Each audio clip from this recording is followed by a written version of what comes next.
Okay guys, so in conclusion, when is a hotel room better than an Airbnb? Hello everybody, welcome to Frank and Angie's channel. We sold everything and moved to Latin America, and we like to tell you how it really is. And we give you ways to hack life abroad, and in the case that you become disenchanted, which many of you do with living abroad, we have solutions for that too. This video I'm going to talk about when is a hotel actually better than an Airbnb in Latin America. Now this doesn't just apply to Latin America, this applies to any developing country.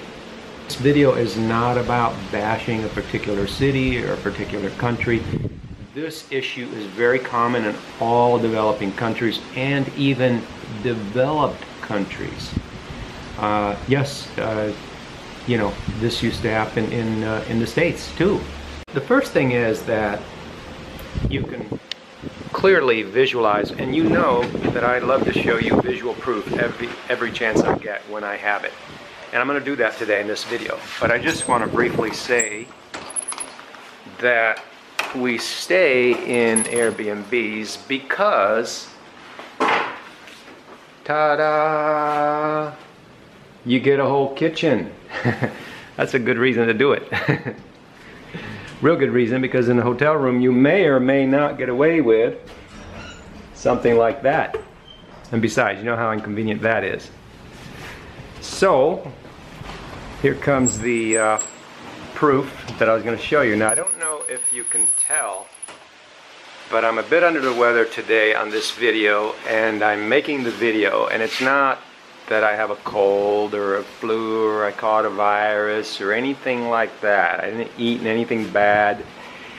This is what I'm going to show you. Now it's been windy and things have been blowing around a bit, but let me show you what happened and why I'm under the weather today. First I want to tell you that this porch was swept immaculately and it was clean, and I want you to know all of these things here. You see this in these corners right here, and you have it here and all over here. I don't know if you can see that, but a whole bunch of it, the stuff's piling up in corners because of the wind. This happens to be the laundry area, but this table area here, you can go in this corner, and it's in this corner too. I just want to show you the extent of how much of this. This is just in one night. And what is it, you may say? Well, it's debris from burning. It's ashes. It's burnt ash debris that has blown in. I'm in a residential area here, densely populated area. Let me show you the density. I don't know if you can see that, all of those houses right there. These are all neighbors, everybody's right here. You see the house here, and you see the house here. The reason I'm showing you this is that it wasn't any of the immediate neighbors who were doing it. So it's not a question of somebody being right there and doing it. And then, so the point being that it could be anybody, and because of the density of the neighborhood, it affects you regardless. Even though it was, who knows how far it was, still that much debris blew into our porch. And so to convey the picture of how much smoke was actually entering our house. Now you say, well, you can shut the window, turn the air conditioning on. Now a lot of people, including myself, don't like air conditioning.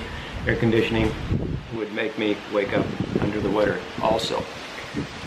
So it's the lesser of two evils. You know, we're going to sit there and breathe smoke all night, or are we going to breathe air conditioning all night? So I'm not trying to say that regulation is the answer. I'm just telling you what is, how it is. So the same thing people report happens in Thailand, in the Philippines, even in Ecuador. And you can give you a value. There's just burning and smoke all the time coming in your house.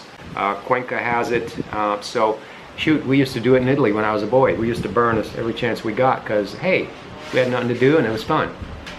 So why make a video about this? I'm just saying that there's a lot of you out there that you want to come out here and go abroad, and this is Panama.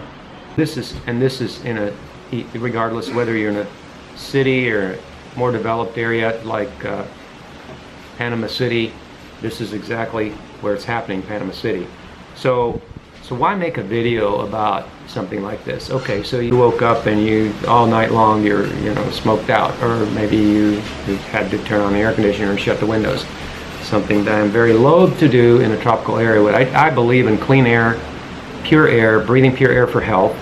We're healthy living advocates, and so the last thing we want to do is come to a place like this. All my windows are open all the time here, and so I hate shutting them. And so, but if I have to shut them, I will. It means I'll just have to intermittently turn the air on and off. I don't really want to do that. So I'm just telling you that this is one of the things I think people need to know that this, people should know, because I mean, it's not something that's people are going to say, hey, look, the Ram magazines are saying all these wonderful things, but Frank and Angie are saying that you can get smoked out.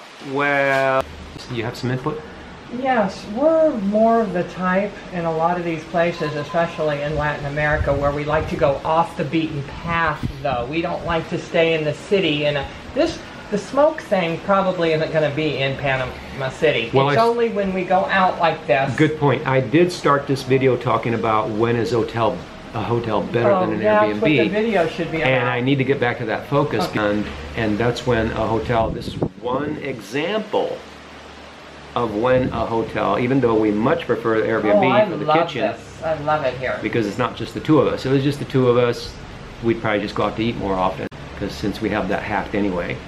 But it's much better to be in the out in the local areas and just living like the locals, and so much cheaper. Exactly, good point. We like to get out here, and not to mention that the city is it's prohibitively expensive. So okay, let's not beat around the bush. It's just prohibitively expensive. Who's going to stay in a hotel? We get 4 people. Actually, we did find hotels that would give us a monthly rate, which was actually quite reasonable.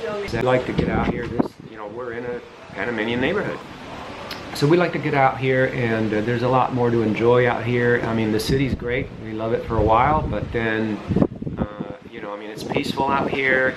You don't have the racket of the city, and even though the city itself has a lot of conveniences and it has a lot of pluses, for wanting to stay there, the bottom line is that the hotel didn't have this issue. So this is the kind of things, the little things that kind of start adding up. Talked about the Gringo vicious cycle, where the average Gringo within 2 or 3 years ends up going back home. And so this is just one of the nails in the coffin, so to speak, for the idea of living abroad, or moving, I should say, moving abroad. So and so people do become disenchanted with living abroad, and when the reasons start adding up after the honeymoon's over, then they get to this level where they say, well, you know what? I'm just saying though, that if you're a follower of our channel, this is just another thing to consider, because a lot of people do get disenchanted for one reason or another. If you're not one of those that's disenchanted yet with living abroad, then more power to us. We're still out here, and we're still enjoying it as much as we possibly can. It's just that some days are just better than others. Okay guys, so in conclusion, when is